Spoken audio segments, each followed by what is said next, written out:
ईर्षा युक्त होकर के जो भगवत भाव में जाता है उसी को क्या कहते हैं? तामसी। जैसे कि रावण, मैं अत्यंत बलवान हो जाऊं इसलिए आराधन कर रहा हूं, मैं अजर अमर हो जाऊं। तुम बलवान क्यों होना चाहते हो? इसीलिए तो होना चाहते हो कि तुम जितने भी तुमसे कम बलवान है उनको मारते रहो। तुम अमर क्यों होना चाहते हो? कि जो अमर नहीं है उनको मार सको, उन पर तुम आक्रमण कर सको। इसीलिए उसकी भक्ति तामसी है। राजस भक्ति, तामस भक्ति, और तीसरी है सात्विक भक्ति। बहुत ध्यान से सुनिएगा। हे नाथ, आपकी बड़ी कृपा है मेरे ऊपर, बस ये कृपा मुझ पर बनाए रखना। यह सात्विक भक्ति है। और इतनी कामना रखने वाला भक्त भी भगवत प्राप्ति नहीं कर पाता। मेरे जीवन में अनुकूलताएं हैं, ठाकुर जी इस अनुकूलता को बनाए रखना, बाकी इससे अधिक मेरी कोई कामना नहीं है। यह भी एक प्रकार की सात्विक भक्ति है, पर यह भी ठाकुर जी को प्रिय नहीं। ठाकुर जी को प्राप्त तो वही कर सकता है, कौन? जिसके चित्त में निर्गुण भक्ति है। निर्गुण भक्ति का मतलब क्या है?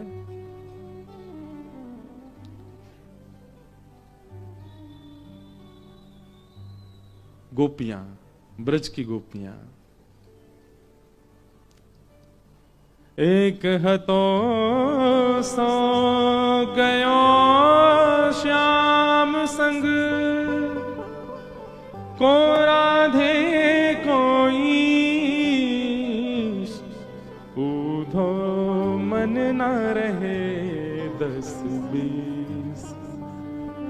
उद्धव, हमारे पास कोई 10-20 मन नहीं है।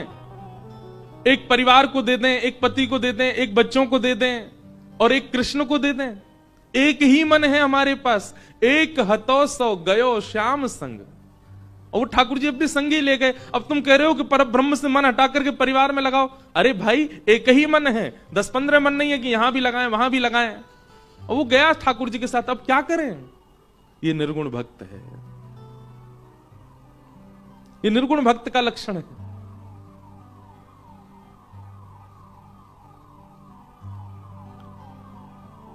ऊधो मन ना रहे 10-20,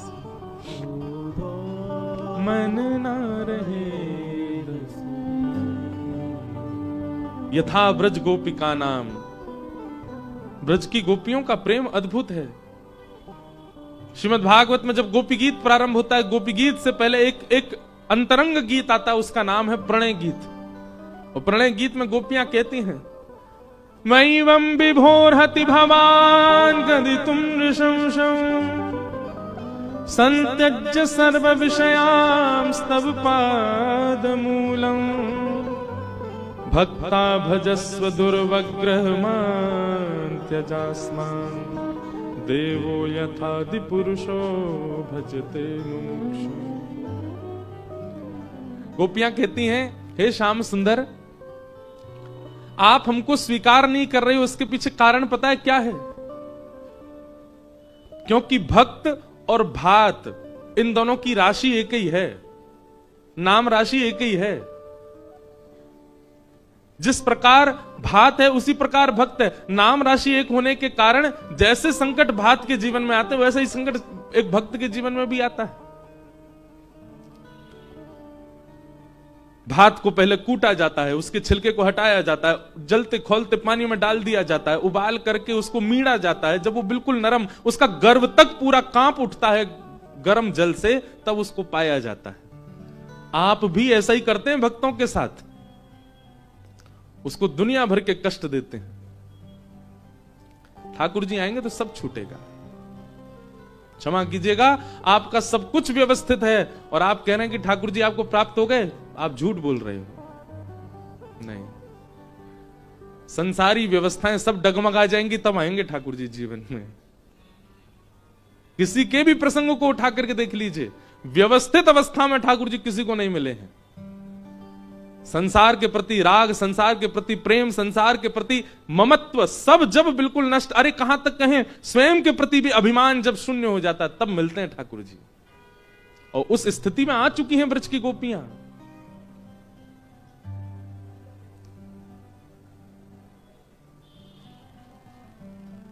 गोपियां कहती हैं, नाथ मथुरा वृंदावन से दूर नहीं है इतना कि हम आपसे 3 बार नहीं मिल सकती। पर हमारा प्रेम ये आज्ञा नहीं देता कि हम बार बार आपके सन्मुख जाएं, क्योंकि हमारा प्रेम देखने का नहीं है, हमारा प्रेम स्पर्श का नहीं है, हमारा प्रेम वार्ता का नहीं है, हमारा प्रेम श्रवण का नहीं है। हम आप सबका प्रेम कैसा, हम देखना चाहते हैं प्रेमी को, हम सुनना चाहते हैं प्रेमी को, हम स्पर्श चाहते हैं प्रेमी का। पर गोपियां स्पष्ट कहती हैं हमारा प्रेम ये है ही नहीं, ना कभी दिखो, ना कभी सुनो, ना कभी स्पर्श करो, ना कभी मिलो। ठाकुर जी बोले तो फिर क्या है तुम्हारा प्रेम? बोले केवल हमें ये स्वीकृति दे जाओ कि आप भी हमको चाहते हैं, चले जाओ, जीवन भर इस स्वीकृति में ही व्यतीत कर देंगे जीवन, ये हमारा प्रेम है। इसको कहते हैं निर्गुण भक्ति।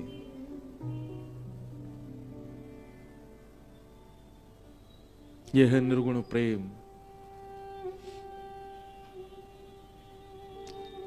सप्ताह कथा हो या 9 दिवसीय राम कथा हो, उसमें चतुर्थ दिवस श्री कृष्ण और राम प्राकट्य इसलिए होता है, प्रथम दिन की कथा से हमारा तमोगुण शांत हो, द्वितीय दिन की कथा से हमारा रजोगुण शांत हो, तृतीय दिन की कथा से हमारा सत्व गुण शांत हो, और जब ये तीनों गुण शांत हो जाएंगे तो फिर क्या बचा? निर्गुण। और जब निर्गुण बनोगे तब राम आएंगे, तब कृष्ण आएंगे। बिना निर्गुणता के नहीं आ सकते। अगर सबरी निर्गुण नहीं होती तो एक दिन बुहारते बुहारते पथ को थक जाती और शिकायत करती ठाकुर जी से। ये कोई बात है? इतना वर्ष बीत गया, इतना समय बीत गया, गुरु आज्ञा करके गए कि आप आएंगे। वर्ष की कोई अवधि नहीं है क्या? 10 वर्ष, 50 वर्ष, 100 वर्ष, इतने वर्ष व्यतीत हो गए, पर सबरी रोज उस मार्ग को उतने ही उत्साह से क्यों सजा रही है? क्योंकि सबरी के चित्त में निर्गुणता है। अगर गुण कोई और होता तो शिकायत होती ठाकुर जी से, गुण कोई और होता तो जिद होती ठाकुर जी से, गुण कोई और होता तो उत्साह में कमी आ जाती, पर नहीं, निर्गुणता। और इसी निर्गुणता के चलते संपूर्ण जीवन व्यतीत कर दिया। पथ बुहारते बुहारते कोई शिकायत नहीं की, कोई जिज्ञासा नहीं की, ठाकुर जी आए। अगर निर्गुणता नहीं होती सुदामा में तो शिकायत होती ठाकुर जी से, लाला तू मेरे संग पढ़ो गुरुकुल में, गुरु घर में, तेरे कामन को मैंने कियो, तो को भोजन मैंने पवायो, अपनी गोद में मैंने सुवायो, और यहाँ जगत नियंता जगदाधार बन के बैठो, सब पे कृपा कर रहा हो। यहाँ 3-3 दिन से हम भूखे रह रहे हैं, हम पे नेक दृष्टि ना है तेरी। सुदामा की कोई शिकायत नहीं है ठाकुर जी से। क्यों? निर्गुण भक्ति।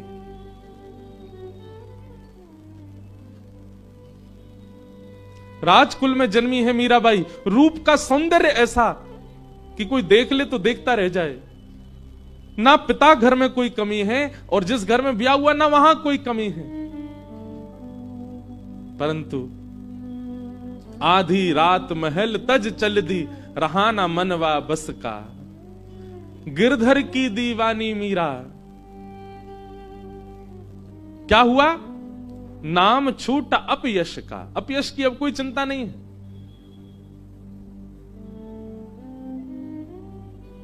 निर्गुण। इसलिए कथा में 3 दिन का समय लगाया जाता है ठाकुर जी के प्रादुर्भाव में, ताकि सुनने वाले श्रोता के चित्त से तमोगुण, रजोगुण और सत्वगुण, ये जितनी मात्रा बढ़ी हुई है उनकी, वो थोड़ी कम हो जाए, तभी निर्गुण प्रेम करने वाले ठाकुर जी प्रकट होंगे। निर्गुणता बहुत आवश्यक है। इसलिए हम पूर्ण रूप में निर्गुणी तो नहीं बन पाते, पर हां 3 दिन के कथा प्रसंगों से सत्वगुण जो इतने ऊपर चढ़ा हुआ था, तमोगुण जो इतने आकाश को छू रहा था, तमोगुण जो हमारे भीतर था, वो कथा की कृपा से थोड़ा कम हो जाता है। तब रामकृष्ण का प्रादुर्भाव होता है। और एक और बात, अगर निर्गुण बने बिना आप ठाकुर जी की लीला में प्रवेश कर गए तो आपसे अपराध बनेगा ही बनेगा। आप ठाकुर जी के रूप पर, ठाकुर जी की लीला पर, ठाकुर जी के किसी ना किसी भाव पर संशय कर बैठेंगे। इसलिए निर्गुण बनना बहुत जरूरी है। निर्गुण मतलब शून्य, कोई गुण नहीं है, बस प्रेम। और प्रेम बंधुओं गुण नहीं है, प्रेम स्वभाव है, प्रेम विचार है, प्रेम आत्मा में आता है, मन में नहीं आता है। मन में आता तो गुण हो जाता, वो आत्मा में आता है। इसलिए देह त्याग के बाद भी कई बार प्रेम अनवरत रहता है।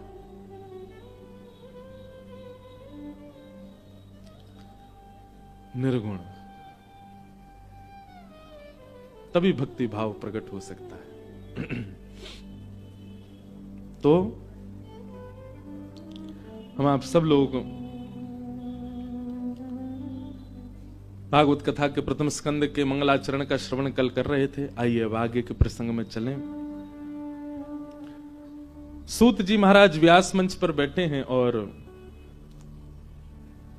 88,000 सौनकादि ऋषि सूत जी से प्रश्न करते हैं, 6 जो हम कल सुन रहे थे, और उन्हीं प्रश्नों के उत्तर में अब सूत जी कथा कहना प्रारंभ करते हैं। सवै पुंसां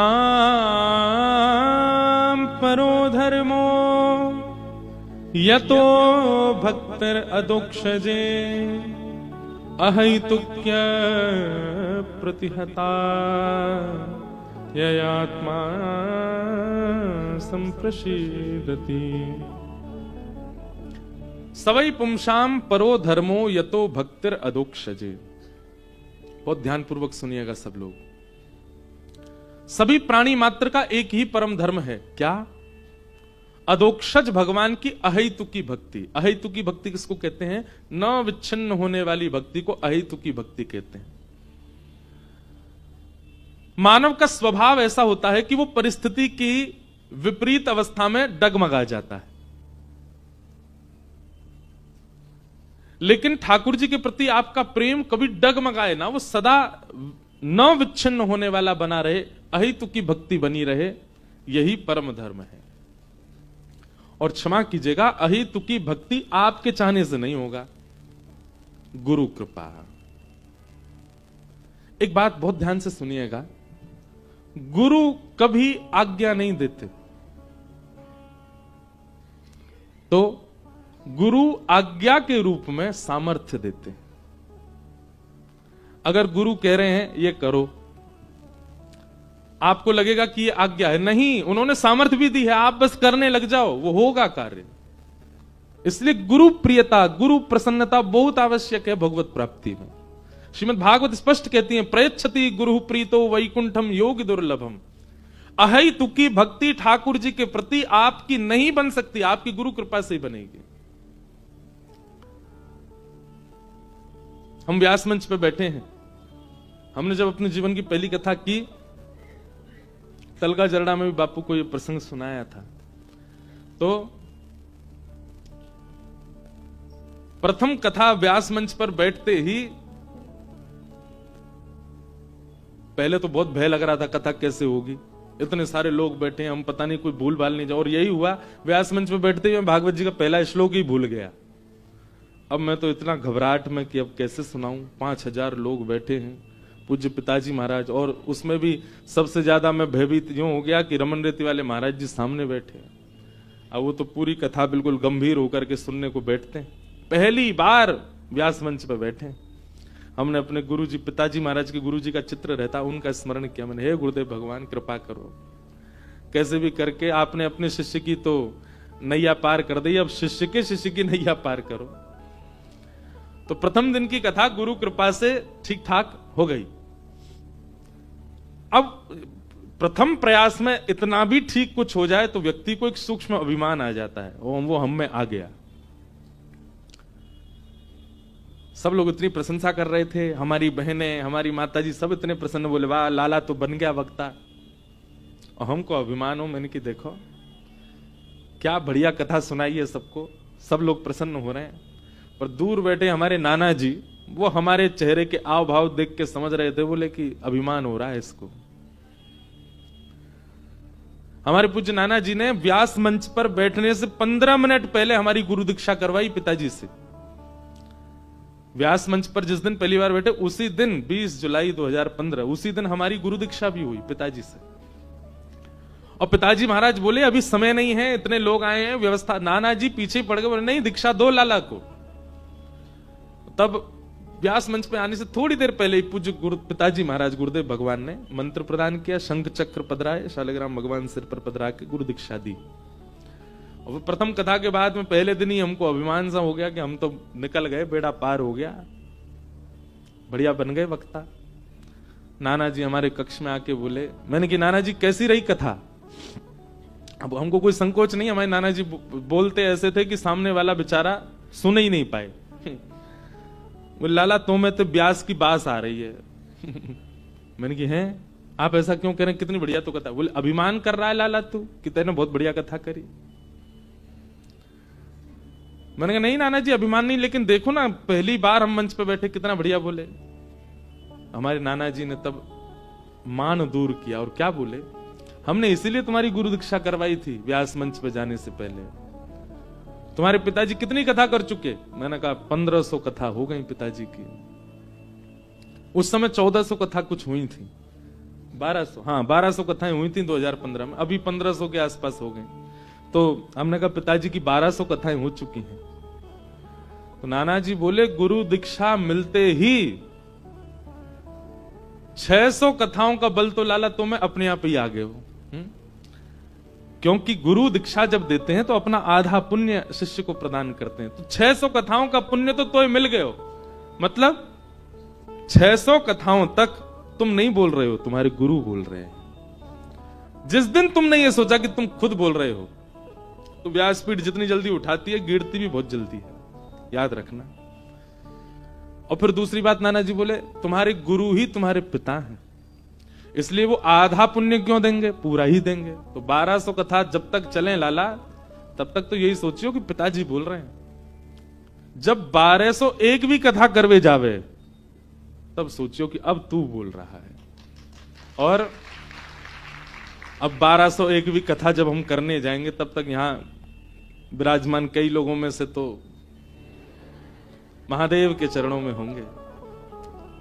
वो तो बहुत समय लगेगा, अभी हम गिनती तो करते नहीं कथा कितनी हो गई। पर नाना जी कहते हैं 1201 भी कथा लाला जब तेरी होगी, बोले मैं तो रहूंगा नहीं, लेकिन तेरे ललाट पर पसीना होगा, क्योंकि उस दिन तू बोलेगा।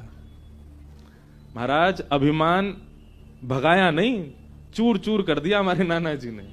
तब से मान होता ही नहीं है, करना भी नहीं चाहिए। तो ये बात हम क्यों कह रहे हैं? गुरु कृपा,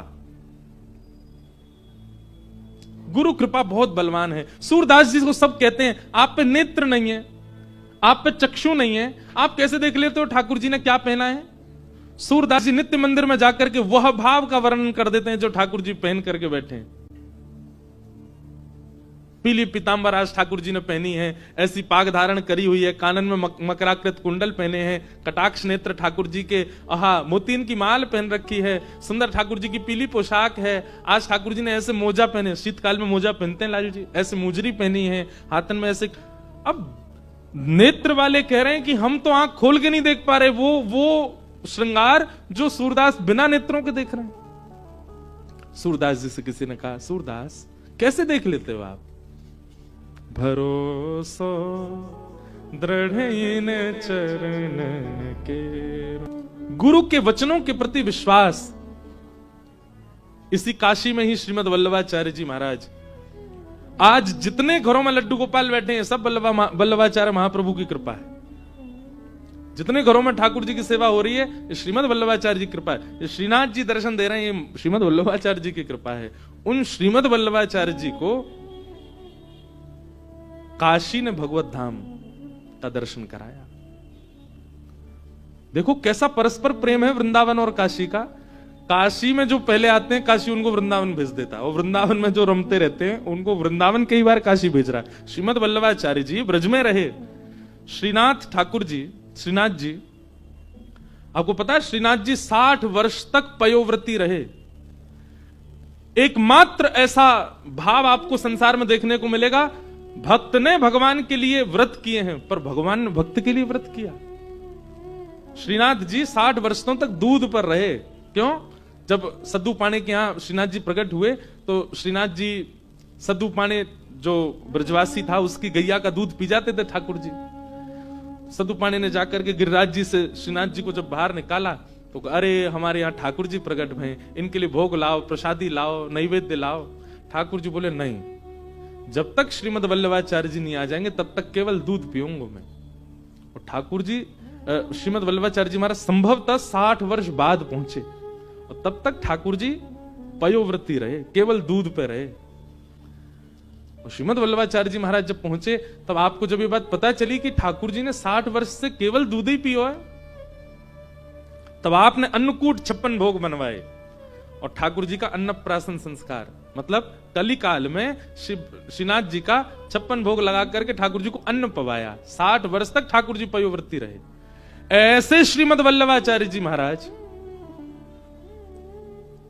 उनको काशी में भगवत दर्शन हुआ। और कैसे आए वो कथा भी बड़ी सुंदर है कि वल्लभाचार्य जी महाराज प्रयाग में विराज रहे थे और एक समय आने पर महाप्रभु जी के मन में ऐसा भाव आया कि अब मुझे गृहस्थाश्रम त्याग करके वन में जाना चाहिए, लेकिन इसमें नियम है कि पत्नी की आज्ञा अगर नहीं होगी तो आप नहीं जा सकते। पता चली रात रात में चले गए बिना बताए तो पाप और लगेगा, उसकी आज्ञा लेनी पड़ेगी आपको।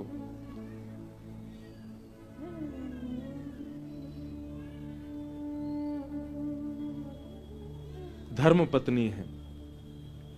हमने कथा करते करते कई नियमों को जीवन में लाने का मन बनाया कि ये नियम करेंगे, अग्निहोत्र का भी मनाया आदि। तो हमने मलुकपीठ महाराज जी से पूछा तो महाराज जी बोले अभी ब्याह नहीं हुआ आपका, पहले ब्याह करो, गृहिणी आए फिर उससे आज्ञा लेना, वो राजी हो तब नियम धारण करना। तो कहीं पहले से नियमों में इतने बंद जाओ, बाद में आकर के उसको कहो अब ऐसा करो ये करो हमारा नियम है, उसको जबरदस्ती थोड़ी थोपना है। वो धर्म पत्नी है, जो भी आवे जीवन में उससे पहले पूछना, वो अनुमति दे तो करना। मैंने महाराज जी कथा तो हम बचपन से ही कर रहे हैं, इसकी अनुमति तो लेंगे नहीं। बोले नहीं ये विषय अलग है, पर आत्म कल्याण के जो भी नियम आप बनाना चाहते हैं उसके लिए धर्म पत्नी से पूछना चाहिए। तो श्रीमद वल्लभाचार्य जी ने अपनी पत्नी से पूछा कि अब मैं निर्वाण पर जाना चाहता हूं, अब मैं सब छोड़ करके एकांतवास रह करके और बस गृहस्थाश्रम का त्याग करके जाना, तो आप आज्ञा कर दो। पत्नी ने स्पष्ट मना कर दिया, बोले बिल्कुल कहीं नहीं जाना, यहीं बैठे रहो, संग ही रहो, कोई वन वन में नहीं जाना। महाप्रभु जी बोले गोपाल जी की शायद इच्छा नहीं है, इसीलिए पत्नी आज्ञा नहीं दे रही है।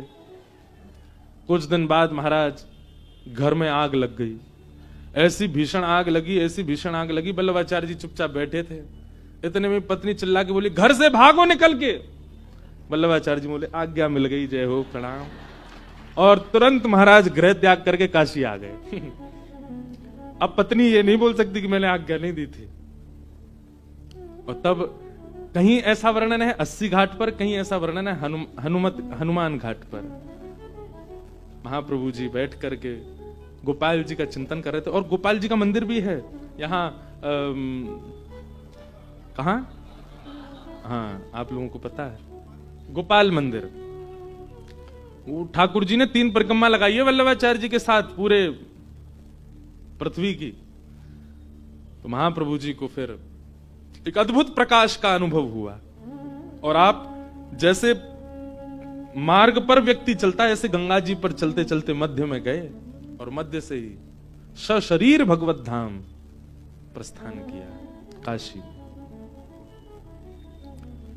तो काशी और वृंदावन का परस्पर बड़ा प्रेम है। काशी को भजने वाले को कई बार वृंदावन की प्राप्ति हो जाती है, और वृंदावन को भजने वाले कई बार काशी आते हैं। तो ये अंतरंग प्रेम। मैं तो एक बात मैंने बताई, बहुत प्रसिद्ध भी, वो लोग बागों ने बहुत वायरल की। लास्ट टाइम जो मेरी कथा थी 80 घाट पे, तो विश्राम वाले दिन रात में हमको निकलना था बक्सर, संभवतः हाँ बक्सर ही जा रहे थे। मामा जी के यहाँ सिया राम विवाह महोत्सव में कथा थी, तो यहां से रात में ट्रेन थी। तो हमारे कथा के बाद में हमने मन किया, मैंने कि एक बार महादेव को प्रणाम कर लें, 11-12 बजे की ट्रेन है, 8-9 बजे की बात होगी। तो गए महादेव का दर्शन। उस दिन पता नहीं कोई उत्सव था, जाने क्या था। एक तो कार्तिक का महीना था, वैसे ही यहाँ देव दिवाली की बड़ी तैयारियां रहती हैं, बहुत भीड़ थी। रोज तो हमको दर्शन होते थे, हमको कभी पुलिस वाले ले जाएं, कभी कोई ले जाएं, दर्शन करा देते, कभी पुजारी जी ले जाते, व्यवस्था बढ़िया थी। पर उस दिन पता नहीं क्या, ना तो कोई फोन उठावे, ना कोई व्यवस्था, ना हमको अंदर जाने दें, अलग ही व्यवस्था थी। एक गेट से घुसे, बोले 2 नंबर गेट से आओ, घूम के गए, 2 नंबर गेट से गए तो 4 नंबर गेट से आओ, फिर वहां चले गए। सब लोग बोले महाराज जी ट्रेन का समय हो रहा है, अब चलें। मैंने कहा बिना दर्शन के जाएंगे? भीतर प्रांगण में ही है, पर दर्शन की व्यवस्था नहीं हो पा रही। तो मन बनाया चलते हैं। महादेव को प्रणाम किया और प्रणाम करते करते एक मीठी बहस करी हमने महादेव से। मैंने सही है, आप वृंदावन आए थे रास में और आपके लिए गोपियों ने मार्ग रोक दिया था, तब हमारी ललिता जी आई और आपको गोपी बना के लेके गई भीतर और गोपेश्वर बन करके तब आप रास में पधारे। और मैंने कि वही ब्रज को ब्रजवासी आप आज यहां तक खाली हाथ जा रहे हो बिना दर्शन किए। ठाकुर जी तो शिकायत करूंगा आपकी, मैं ललिता जी से शिकायत करूंगा जिन पर कृपा करके आपने गोपी बना के उनको ब्रज में बुलाया। मैंने कि ब्रजते आए हमें दर्शन ही नहीं दे रहे हैं। सब थे साथ में, जो कथा के अपने आयोजक भैया भी बैठे हैं वो भी थे। हमने मीठी डांट तो नहीं, लड़े थोड़े महादेव से। मैंने अब आई हो तुम वृंदावन, गोपी भोपी कोई को रूप नहीं मिलेगा, ललिता विशाखा अब तो घुसन नहीं देंगी, अब मैं शिकायत करूंगा। बस ये कह के हम पीछे मुड़े तो सप्त ऋषि आरती का समय हो रहा था और तभी एक महाराज जी आए, वो आरती जो करते हैं। अरे व्यास जी यहां खड़े हो, दर्शन हो गए? मैंने कहा नहीं दर्शन नहीं हुए। हाथ पकड़ के मतलब 1.5 मिनट भी नहीं हुआ, सीधे ले गए महादेव के सामने जाके बैठा दिया। बोले प्रणाम कर लो। मैंने महादेव अब हम ललिता जी से कह देंगे आपको आने देंगे, बढ़िया प्रेम से पधारो ब्रजमंडल में, कोई दिक्कत नहीं, आप लोग मत करना ऐसा। वो तो सहज उस समय भाव प्रकट हुआ इसलिए हो गया, पर वृंदावन और काशी का परस्पर प्रेम अद्भुत है, अंतरंग भाव से दोनों इंटरकनेक्टेड हैं। तो गुरु कृपा भरोसो दृढ़ चरणन के, अहितु की भक्ति आपके चाहने से आप प्रकट नहीं कर पाओगे, गुरु कृपा से हो जाएगा। अब आप लोग मन में सोच रहे होंगे गुरु कृपा का मतलब क्या महाराज जी? कि गुरु जी हमको बोलेंगे कि चल बेटा बालक मेरी कृपा है तुझ पर, तू नहीं। जिस गुरु के आप श्रवण करते हैं या जिन गुरु को आप वंदन करते हैं, उन गुरु की वाणी से निकली हुई आज्ञा, उस आज्ञा को करने में आपको तनिक भी सोचना नहीं पड़ता और उस आज्ञा का तुरंत आप पालन कर लेते हैं। ये एक प्रकार की गुरु कृपा है। आप ये समझ लीजिए कि आप पर गुरु कृपा, क्योंकि आपको दोबारा सोचना नहीं पड़ता कि गुरु जी ने ऐसा कहा, मैं करूं कि नहीं करूं। हमारी गुरुवाणी ऐसी निकली है, इस पर मैं विचार कर रहा हूं, संशय कर रहा हूं, संदेह कर रहा हूं। इसका मतलब है गुरु कृपा से आप विमुख हो, लेकिन आज्ञा होते ही आप तुरंत करने लगते हैं, उसमें किंचित भी विचार नहीं करते हैं। ये गुरु कृपा है। और गुरु कृपा यदि हो जाएगी तो ये जो बात है, धर्म सबई पुंसाम परो धर्मो यतो भक्तिर अदुक्षजे अहैतुक्य प्रतिहता, ये आत्मा संप्रसिद्धति, दर्शन होगा, अहितुक की भक्ति बनेगी ठाकुर जी के श्री चरणों। सूत जी महाराज इस प्रकार कथा का प्रारंभ करते हैं, भगवान के 24 अवतारों का वर्णन करते हैं और अवतारों का वर्णन करते हुए फिर भागवत जी के निर्माण का कारण बताते हैं। श्रीमद् भागवत जी की रचना क्यों हुई? इदं भागवतम नाम पुराणम ब्रह्म संहितम उत्तम श्लोक चरितम चकार भगवान ऋषि। वेद व्यास जी महाराज ने भागवत की रचना की। क्यों की? क्योंकि ब्रह्म नदी सरस्वती के तट बद्रिकाश्रम में वेद व्यास जी महाराज ने अपनी दिव्य दृष्टि से देखा, कलिकाल के लोगों की मनस्थिति पहचान गए। तब वेद व्यास जी ने विचार किया कि मैं ऐसा क्या लिखूं जिससे कलयुग के मानव अपना कल्याण कर सकें। तब आपने अनेक पुराण, उपनिषद, वेद सबकी रचनाएं करना प्रारंभ किया, लेकिन मन को शांति नहीं मिली।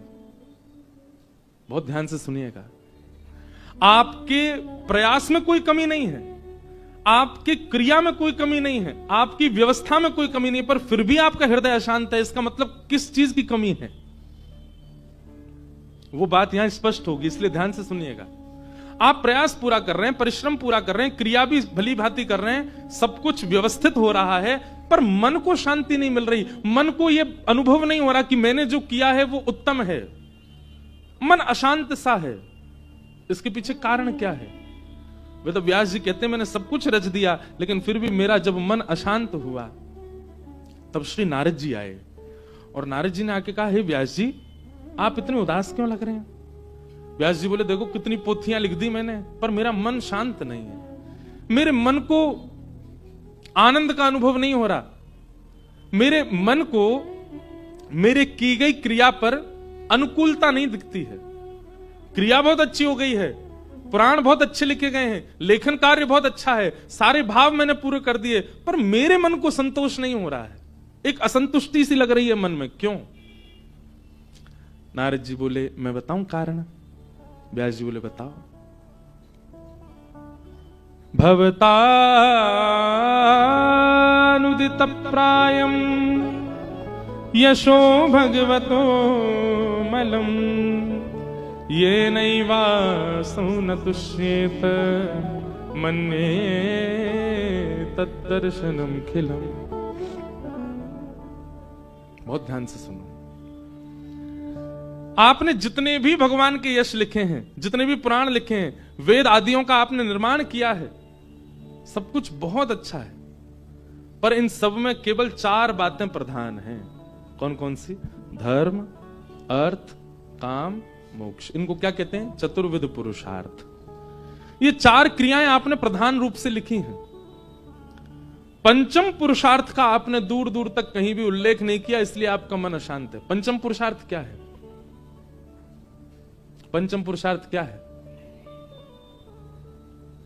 प्रेम नगर मत जा मुसाफिर, प्रेम नगर मत जा। प्रेम, ये पंचम पुरुषार्थ है। इसका आपने वर्णन नहीं किया है। आपने जितने भी ग्रंथ लिखे उसमें धर्म प्राधान्य है, अर्थ प्राधान है,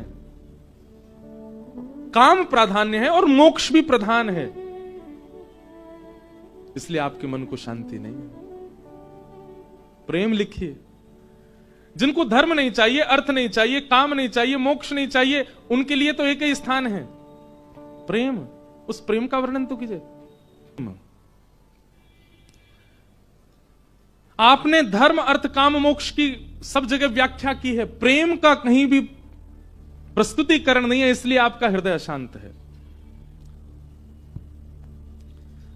हमारे ब्रज वृंदावन में आज भी लोगों की इच्छा नहीं है कि उनको मुक्ति प्राप्त हो, मोक्ष मिले। मोक्ष की कामना ब्रजवासी नहीं करते। हमारे ब्रज में कहें मुक्ति नौन सी खारी लागे, नमक जैसी खारी खारी लगे मुक्ति, हमें नहीं चाहिए। लाला तू हम पे बहुत रीझ गए हो, हे बांके बिहारी तू हम पे बहुत प्रसन्न है गए हो, तो कृपा कर दियो, मोरहू बनाओ तो बनाओ श्री वृंदावन को। फिरते हमें मोर बनाए दियो, बंदर बनाए दियो, कछुआर बनाए दियो, पर हमको मुक्ति नहीं चाहिए, हमको पुनर्जन्म चाहिए, वृंदावन में ही चाहिए। नारद जी बोले व्यास जी अब इन ब्रजवासियों के लिए आपने क्या लिखा? इनको तो मोक्ष ही नहीं चाहिए।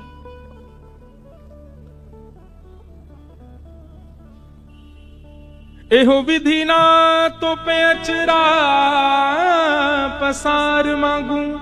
हमारे ब्रजवासी कहते हैं एहो विधि ना तो पे अचरा पसार मांगू, जन्म जन्म दी जो याही ब्रज बसे हो, अहीर की जात समीप नंद घर। हे विधाता यदि आप हमसे बहुत प्रसन्न हो गए हो तो हमको ब्रज ही देना, बार बार देना, हमको गलती से भी वैकुंठ मत भेजना। एक बार भागवत में वर्णन आता है कि एक बार ब्रजवासियों को पता चल गया कि लाला भगवान है।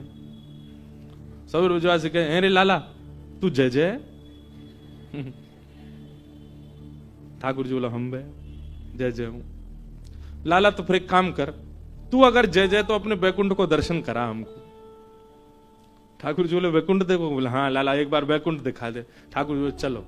मधुमंगल श्रीधामा तन सुखा मन सुखा धन सुखा सबरे सखान को ले गए ठाकुर जी, चलो वैकुंठ दर्शन करा के लाऊं। जैसे ही वैकुंठ में पहुंचे महाराज, जय विजय द्वारपाल शंख चक्र गदापद चतुर्भुज रूप में रहते हैं जय विजय भी, सबरे अपने चारों भुजाओं से ठाकुर जी को दंडवत प्रणाम करें। लाला तू तो सांची में जय जय है, देखियो 4-4 भुजा वाले तो प्रणाम कर रहे हैं। ठाकुर जी वैकुंठ में भीतर लेके गए, भगवान ने स्वर्ग का कल्प वृक्ष भी दिखाया, मधुमंगल बोलो लाला जी धोरो धोरो से कौन डोल लो? धोरो बोलते हैं गोरे को। लाला जी धोरो धोरो कौन डोल लो है? अरे वो है देवता इंद्र है, इंद्र। लाला यार ने इतकू बुलाइयो। ठाकुर जी ने इशारा किया, इंद्र दौड़ा दौड़ा आया, जय हो भगवान आज्ञा।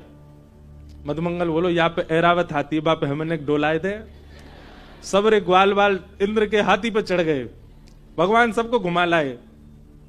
लाला जी 4 मुखबारों कौन डोलो? जी ब्रह्मा है। बोले या को बुलाइयो। ठाकुर जी ने उसको बुलाया, बोले हमने सुनी है सबन को रूप यही ने बनाया हो लाला। बोले हाँ, या तो कहते मुझे सुंदर कर देगो, मेरे ब्याह जाएगो। ऐसे सब ग्वाल बाल पूरे वैकुंठ में घूमे, सब देवी देवताओं के संग घूमे आए। लाला जी बानर राज कौन? बोले जी हनुमान जी हैं। बोले इनको बुलाइयो। हनुमान जी आए। बोले लाला इनते कह दे जे लेट जाएं, हमें सुनिए जे उड़ना जाने, हम इनके ऊपर बैठ जाएंगे जी, हमें डुला लाए सब जगह। हनुमान जी सब जगह डुला लाए।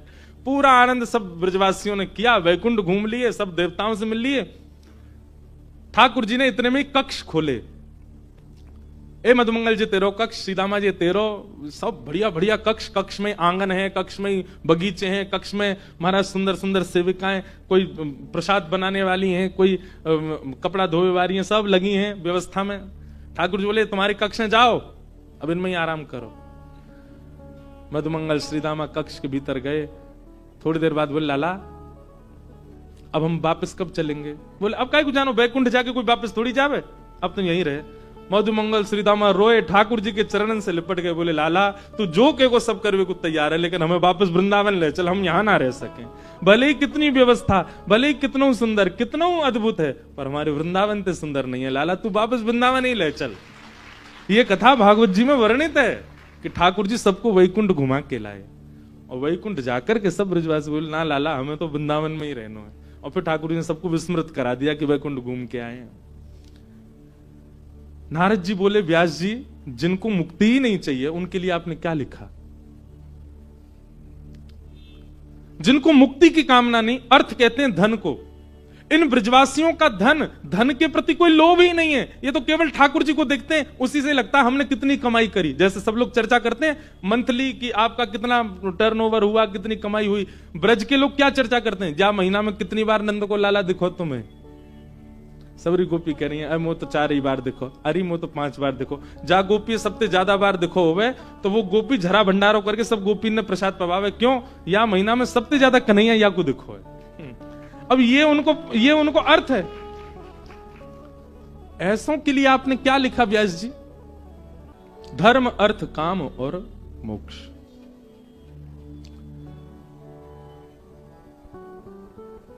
बैठ जाओ। चतुर्विध पुरुषार्थ, वहीं बैठ जाओ, कॉरिडोर में बैठ जाओ, वहीं बैठ जाइए। हाँ बस वहीं विराज जाओ। क्या निवेदन कर रहे थे हम? प्रेम। हे व्यास जी आपने धर्म अर्थ काम मोक्ष की प्राधान्यता बता दी अपने सारे पुराणों में, पर प्रेम का प्राधान्य रूप अभी तक प्रकट नहीं किया, इसलिए आपका चित्त अशांत है। मतलब आप कितनी भी क्रियाएं करते हैं, कितनी भी व्यवस्था से करते हैं, कितनी भी तत्परता से करते हैं, प्रेम युक्त होकर के नहीं करेंगे, एक अपूर्णता और अशांति का अनुभव सदा बना रहेगा चित्त में। इसलिए प्रेम प्राधान्य क्रियाएं कीजिए, प्रेम प्राधान्य ही सब कुछ रखिए अपना भाव। और ये प्रेम प्रकट कैसे होगा चित्त में? उस प्रेम का संचार करने के लिए, उस प्रेम को ही प्रादुर्भाव करने के लिए श्रीमद् भागवत की रचना की गई है। हमारी बात स्पष्ट रूप से समझ लीजिए, श्रीमद् भागवत की रचना के पीछे कारण केवल और केवल साधक के चित्त में प्रेम प्रकट हो, यही है। वो प्रेम युक्त हो जाए, केवल इसीलिए भागवत जी की रचना हुई है। प्रेम भाव। हे नारद जी, हे व्यास जी, नारद जी कहते हैं धर्म अर्थ काम मोक्ष को अब थोड़ा परे करके अब प्रेम की चर्चा सुनाओ, प्रेम के भाव प्रकट करो। आपने जितने भी ग्रंथ लिखे उनको सुनकर के ठाकुर जी के प्रति भगवत भाव आता है, ठाकुर जी के प्रति परम सत्ता का भाव आता है, ठाकुर जी के प्रति ईश्वरत्व भाव आता है, आस्था जगती है, विश्वास जगता है, भाव जगता है, प्रेम नहीं जगता। अब ऐसा कुछ लिखिए जिसके श्रवण से, जिसकी रचना से प्रेम प्रकट हो। तब वेद व्यास जी महाराज ने नारद जी से पूछा कैसे लिखूं? बोले समाधि नानुस्मर तद विचेष्टितम, आप समाधि लगाओ और समाधि से होगा। तब वेद व्यास जी महाराज समाधि लगाई और समाधि लगा करके जिस रचना को उन्होंने सार्थक किया उसी का नाम है श्रीमद् भागवत महापुराण। श्रीमद् भागवत धर्म ग्रंथ नहीं है, श्रीमद् भागवत अर्थ प्राप्ति के लिए भी नहीं है, श्रीमद् भागवत कामनाओं की पूर्ति के लिए भी नहीं है, श्रीमद् भागवत मोक्ष प्राप्ति के लिए भी नहीं है, श्रीमद् भागवत केवल और केवल प्रेम प्राप्ति के लिए है। प्रेम मतलब, अब कई लोग मुझसे कहेंगे तो धर्म अर्थ काम मोक्ष भागवत से मिलते नहीं, तो फिर भागवत जी में क्यों लिखा है मुक्ति दानेन गर्जती श्रीमद् भागवती वार्ता? भागवत की कथा मुक्ति दान की गर्जना करती है और आप कह रहे हैं कि इससे मुक्ति नहीं मिलती। देखो, प्रधानमंत्री सब करने के योग्य है, सब कर सकता है, उसके हाथ में पूरा देश है, वो जो चाहे वो कर सकता है। हम प्रधानमंत्री से मिलने का अवसर मिला, हम प्रधानमंत्री जी के पास गए और जब हमसे पूछा गया कि आप क्या चाहते हैं, तो हमें मांगना तो ये चाहिए था कि हे प्रधानमंत्री जी, काशी में गंगा जी जो है वो पवित्र हो जाएं, वो शुद्ध हो जाएं, उनमें कचरा ना डाला जाए। आज किसी ने मेरे को ये निवेदन किया, बोले आप व्यास मंच से सबसे कह दो कुंभ आ रहा है, स्नान पर तो सबका जोर है, पर मां पवित्र रहे इस पर भी थोड़ा ध्यान दिया जाए। मैंने कहा करेंगे। अब आप प्रधानमंत्री सीधे कह सकते हैं कि नदी के स्वच्छताकरण का पूरा पूरा अधिकार आपका है, आप करवा सकते हैं। पर हमको जैसे ही मिलने का अवसर मिला, हमने क्या कहा, हमारे घर की गली बहुत गंदी रहती है, आप वो साफ करवा दो। आप प्रधानमंत्री से कैसे कह सकते हैं? वो कहे तो आप कुछ भी सकते हैं, पर उनसे आप कोई बड़ा कार्य करवाइए ना। आप अपनी घर की गली क्यों साफ करवा रहे हो? आप ऐसा क्यों कह रहे हो कि हमारे यहां पर रिक्शा वाले जो हैं बेचारे खड़े नहीं कर पाते, गाड़ियां खड़ी नहीं, पार्किंग बनवा दो। ये छोटी छोटी चीजें थोड़ी मांगी जाएंगी। धर्म, अर्थ, काम और मोक्ष, इनकी कामना भागवत जी श्रवण के प्रति रखना एक प्रकार से यही है कि आप प्रधानमंत्री के पास जाके बहुत सूक्ष्म वस्तु मांग रहे हो। भागवत जी की सन्निधि में तो केवल एक ही कामना हो, क्या? प्रेम पुरर्थो महान, हमारे चित्त में प्रेम प्रकट हो। भागवत जी प्रेम प्रदायिनी है। गोस्वामी जी मानस जी का वर्णन कर रहे हैं, पर उन्होंने भागवत जी का श्रवण किया है, भागवत जी का अध्ययन किया है। मीराबाई प्रेम का प्रस्तुतिकरण कर रही हैं, उन्होंने भी भागवत, यदि भागवत जी नहीं होती पृथ्वी पर तो आस्थावान भक्त होते, धार्मिक भक्त होते, विश्वासवान भक्त होते, श्रद्धावान भक्त होते, प्रेमी भक्त नहीं होते। प्रेमी भक्तों का प्रादुर्भाव ही भागवत जी से हुआ है। भागवत जी ने ही प्रेमी भक्तों को प्रकट किया है। गोपियां गोपी गीत में कहते हैं, बोले कथा कैसी है? तब कथामृतम तप्त जीवनम कवि भिरीडितम कल्म शापहम श्रवण मंगलम श्रीमदाततम। ये श्रीमदाततम क्या है? ये प्रेम का वर्धन करने वाली कथा है।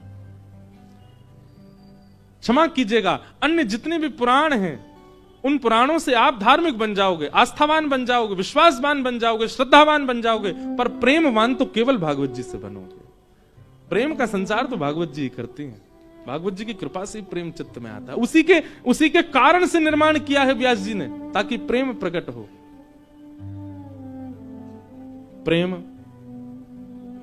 नामदेव जी, मुझे ये प्रसंग इतना प्रिय लगता है। नामदेव जी रोज जाते थे विठ्ठल का दर्शन करने और रोज प्रार्थना करते, मेरी मैया रोज भोजन बनाती है, आप कभी पाने के लिए आओ ना ठाकुर जी।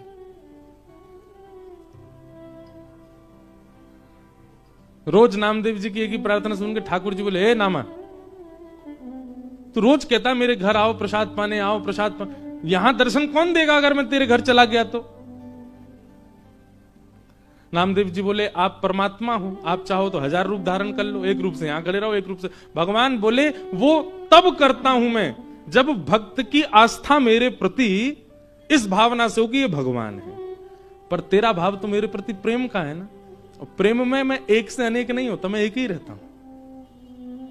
ये यथामाम प्रपद्यन्ते, भक्त मेरे जैसे मेरी आराधना करता मैं उसके लिए वैसा हो जाता हूं। अगर तेरी मेरे प्रति प्रेम नहीं होता, केवल श्रद्धा होती, भावना होती, विश्वास होता, तो मैं परमात्मा रूप में 1000 रूप धारण करने की सामर्थ्य रखता। पर तूने मुझे आज तक प्रेमी मान करके ही भजा है, और प्रेमियों के लिए मैं एक ही रहता हूं, प्रेमियों के लिए अनेक रूप धारण नहीं करता मैं। ब्रजवासियों ने मुझसे प्रेम किया, मैं चाहता तो एक रूप से मथुरा में रहूं, एक रूप से द्वारिका लीला करूं, एक रूप से ब्रज में रहूं, पर उन्होंने मुझसे प्रेम किया, इसलिए मैं एक ही रूप में था, इसीलिए मथुरा भी गया और द्वारिका भी गया, उनको विरह कातर करके गया। मेरे लिए तो सर्व सामर्थ्य है कि मैं ब्रज में रह लेता एक रूप से, पर क्योंकि उन्होंने प्रेम किया है, प्रेम में मैं एक ही रहता हूं, अनेक नहीं होता।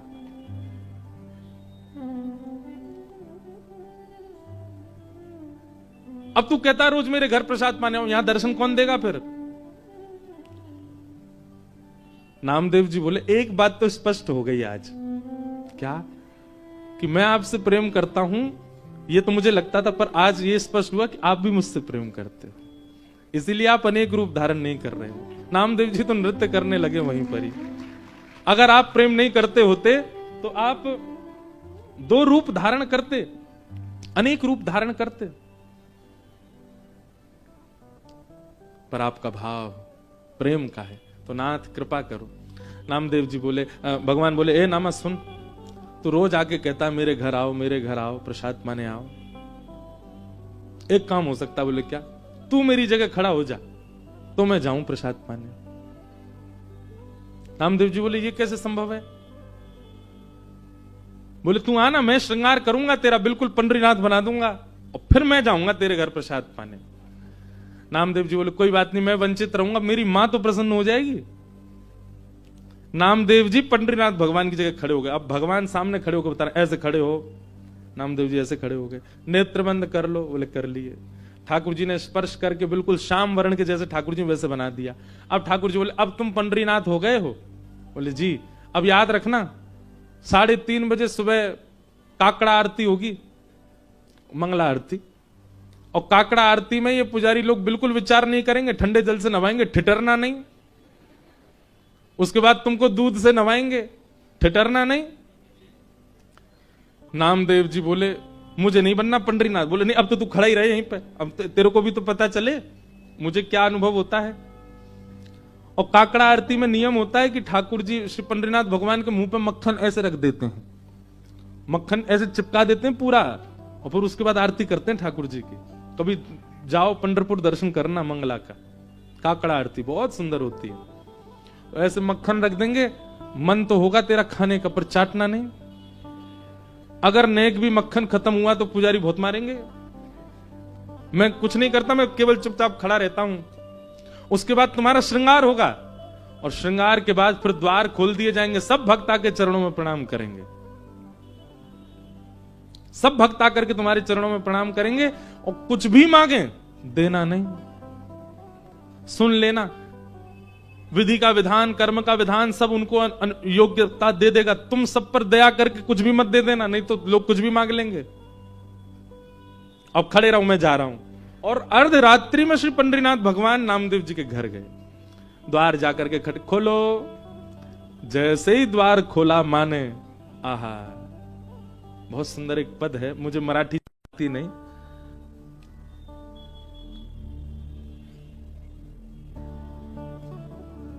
विट्टी वरी मतलब वीट कहते हैं ईंट को। ईंट के ऊपर ठाकुर जी ऐसे कमर पर हाथ धर के खड़े हैं, कानों में मत्स्याकृत मतलब मत्स्य माने मछली के आकार के कुंडल पहन रखे हैं। सुंदर ठाकुर जी का वपू पीतांबरी पहन करके पुंडलीक की प्रतीक्षा के लिए श्री ठाकुर जी खड़े। कस्तूरी की सुगंध आती रहती है ठाकुर जी के श्री अंग से। जैसे ही द्वार पर पंडरीनाथ भगवान को देखा, नामदेव जी की माता जी तो आनंदित हो गई, चरणों में गिर पड़ी। ठाकुर जी बोले मैया जल्दी पवाओ, भूख लगी मुझे। ये पुजारी लोग एक ही चीज खवा, पूरन पोली खवाते रहते हैं मुझको रोज, मेरा मन भर गया, आप कुछ और पवाओ। नामदेव जी की माता जी ने सुंदर प्रसाद, नामा कहां चला गया, अभी तक आया नहीं, इतनी देर का गया है। ठाकुर जी बोले अभी अभी मिलवाने ले चलूंगा नामदेव से, उससे पहले प्रसाद पा लो। ठाकुर जी ने प्रसाद पाया। प्रसाद पा करके महाराज मैया से बोले कारी सौल लेके आओ, एक कारी कमली लेके आओ। मैया बोली क्यों? बोले कोई पहचान जाएगा, मुझे ढक के चलूंगा। और एक कारी सौल ठाकुर जी ने ऐसे सिर के ऊपर से और ऐसे करके ओढ़ी, केवल नेत्र दिख रहे हैं, बाकी पूरे ठाकुर जी ढक गए। और मैया से बोले चलो मेरे संग। कहां? मंगला आरती हो रही है पंडरीनाथ भगवान की, और ठाकुर जी लाइन में खड़े हैं, जहां कतार में वैष्णव खड़े होते हैं, वहां नामदेव जी की मैया के साथ खड़े। नामदेव जी की मैया बोली आप तो यहां खड़े हो, आरती किसकी हो रही है? बोले नामदेव खड़ा है मेरी ओर, मेरी जगह नामदेव खड़ा, आज उसकी आरती होगी और मैं उसका दर्शन करूंगा। कितना सुंदर दृश्य है कि भक्त भगवान के स्थान पर खड़ा और ठाकुर जी दर्शन करने जा रहे हैं उसका। भैया ये आस्था में नहीं हो सकता, ये विश्वास में नहीं हो सकता, ये श्रद्धा में नहीं हो सकता, ये तो केवल प्रेम में हो सकता। जैसे ही भीतर पहुंचे, श्री नामदेव जी की आरती चल रही है, पंडरीनाथ बन के खड़े हैं और दूर दर्शनार्थियों में खड़े श्री पंडरीनाथ जी बलैया ले रहे हैं। आहा मेरा नामा कितना प्यारा लग रहा है, कितना सुंदर लग रहा है मेरा नामा। ये इसी कलिकाल की घटना है।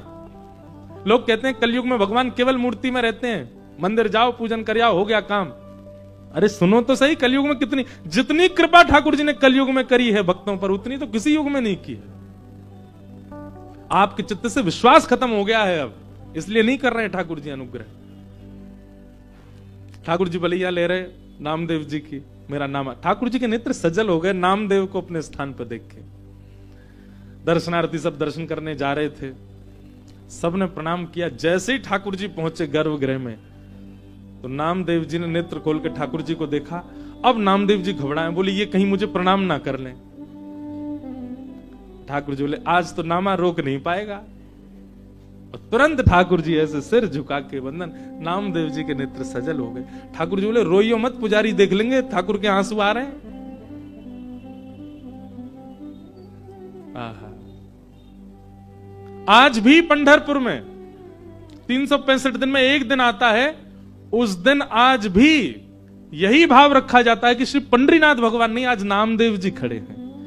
और उस दिन जितने वैष्णव दर्शनार्थी आते हैं सबको प्रणाम करते हैं। क्यों? बोले इन वैष्णवों में कहीं ना कहीं पंडरीनाथ आए होंगे दर्शन करने के लिए, नामदेव के। प्रेम, ये केवल प्रेम में संभव है, और इस प्रेम की स्थिति प्रदान करने वाली श्रीमद् भागवत है।